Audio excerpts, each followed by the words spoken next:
नाही अशाच पद्धतीनं सरकारचं वागणं हे वारकऱ्यांच्या प्रती आहे. वारकऱ्यांच्या प्रती सरकारचं असंच वागणं आहे. छोट्या छोट्या गोष्टी ज्या काही देत आहेत त्याच्यावरती कोणाचे फोटो, कोणाची जाहिरात, अरे आयुष्यभर तुमची जाहिरातच चालू आहे. पण किमान त्या वारकऱ्यांच्या प्रती तुमच्या मनामध्ये नम्र भाव असला पाहिजे, सेवेचा भाव असला पाहिजे, देवाच्या प्रती तुमचा भक्तिभाव असला पाहिजे. परंतु यांचा फक्त खुर्ची आणि सत्ता भाव आहे, त्याच्यामुळे हे वारकऱ्यांच्या बाबतीत असं घडतंय.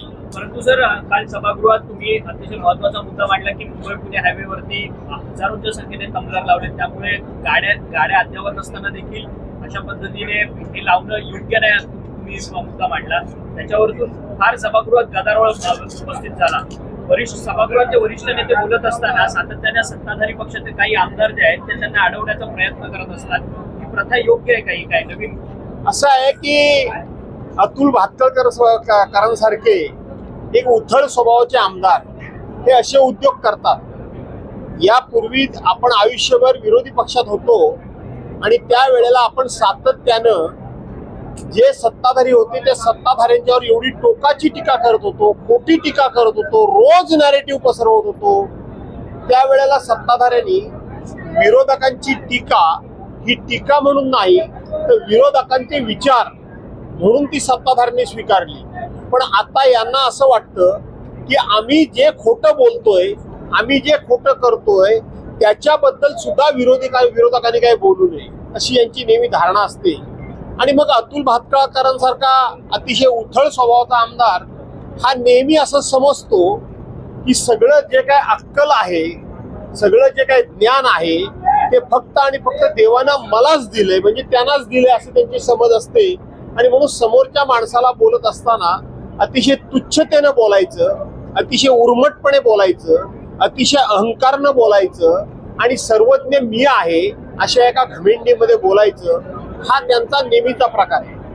त्यांनी असा अनेक वेळा प्रयत्न केला. आणि म्हणून कालच्या वेळेला शेतकऱ्यांचा प्रश्न होता. पाऊस पडून ज्या ठिकाणी नुकसान झालं, माणसं मेली, गुरंढोरं मेली, रस्ते खचले, पूल पडले, मिशिंग लिंक त्या ठिकाणी त्याची संपूर्ण नाचक्की झाली, अशा प्रश्नावर आम्ही चर्चा उपस्थित केली होती. तिथे सुद्धा त्यांनी ज्या आविर्भावात बोलत होते त्यामुळं त्यांची जागा मला दाखवणं भाग पडलं. त्यांनी यापूर्वी सुद्धा 2 वेळा माझ्याबद्दल असं बोलले होते की तुम्ही पक्ष बदलूआत. मी त्यांना कधीच काही बोललो नव्हतो. परंतु माननीय राज ठाकरेंची एक मुलाखत हेच अतुल भातखळकर त्यांच्याकडे गेले होते आणि सांगत होते की भाजपवाले मला तिकीट देत नाहीये. आणि मग राज ठाकरेंनी तिथून फोन केला आणि माननीय गडकरी साहेबांना कळवलं की हा तुमचा आमदार माझ्याकडे आलाय, हे मला काही योग्य वाटत नाही तुमच्या मैत्री खातर, म्हणून मी तुम्हाला कळवतोय. कोणाला सांगता निष्ठेच्या गोष्टी? सांगता कोणाला? तुम्हाला कोण कुठं विचारत नाही म्हणून आहात तिथे पडून आहात. आणि म्हणून कारणाशिवाय दुसऱ्याचा उपमर्द करावा अशा लोकांना कधीतरी त्यांची जागा दाखवावी लागते, म्हणून मला ती काल दाखवावी लागते. काल अशा पद्धतीने म्हणजे सातत्याने हे सभागृहात होतं. वरिष्ठ सभागृहातले नेते किंवा विरोधी पक्षातले नेते बोलायला उभे राहिले तर वारंवार काही आमदार जे आहेत ते त्यांच्यावरती धावून जातात किंवा त्यांच्यावरती खालच्या शब्दाने बोलत असतात सातत्याने. मुख्यमंत्र्यांना बोलता येत नाही या गोष्टी, म्हणून ते असे आमदार उभे करतात. असं आहे की मुळामध्ये भारतीय जनता पार्टीची एकंदरीत परंपरा आणि आताची पद्धत तुम्ही बघितली तर आम्ही कोणाला बद्दल काही बोलू, ते खरं आहे की खोटं आहे याचं काही देणं घेणं नाही, ते लोकांनी विरोधकांनी ऐकावं. पण आमच्याबद्दल मात्र कोणी काही बोलायचं नाही. आता मिसिंग लिंकच्या बाबतीत सुद्धा माननीय मुख्यमंत्री महोदयांनी ज्या पद्धतीनं दमबाजी केली, मी तुम्हाला सोडणार नाही, हा सुद्धा सत्तेचा दर्प आहे, अहंकार आहे. अशा पद्धतीनं तुम्ही स्वतः विरोधी पक्ष नेते होतात त्यावेळेला टोकाचे तुम्ही आरोप करत होतात, खोटे खोटे आरोप करत होतात.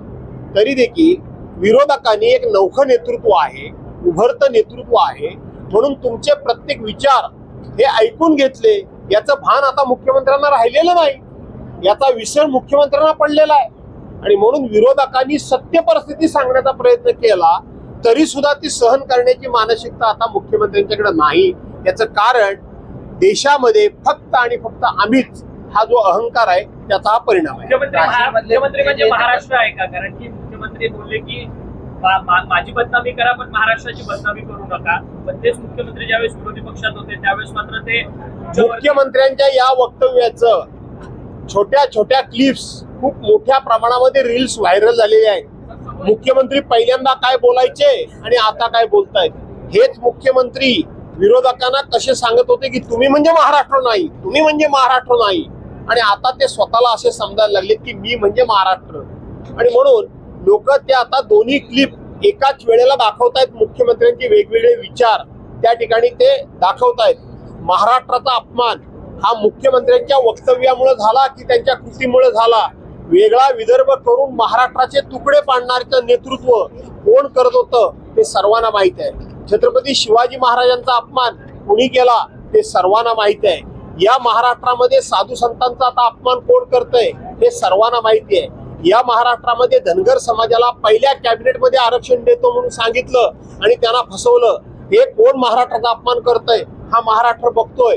इथं ओबीसीना त्यांनी सांगितलं की माझ्या जीन्स मध्ये ओबीसी आहे, माझ्या जीन्स मध्ये इथं ओबीसीचं रक्त आहे, आणि त्याच ओबीसीना कसं फसवायचं चाललंय ते सगळा महाराष्ट्र बघतोय. असं सत्ताधाऱ्यांना वाटत असेल की दुनिया आंधळी आहे. अजिबात आंधळी नाही.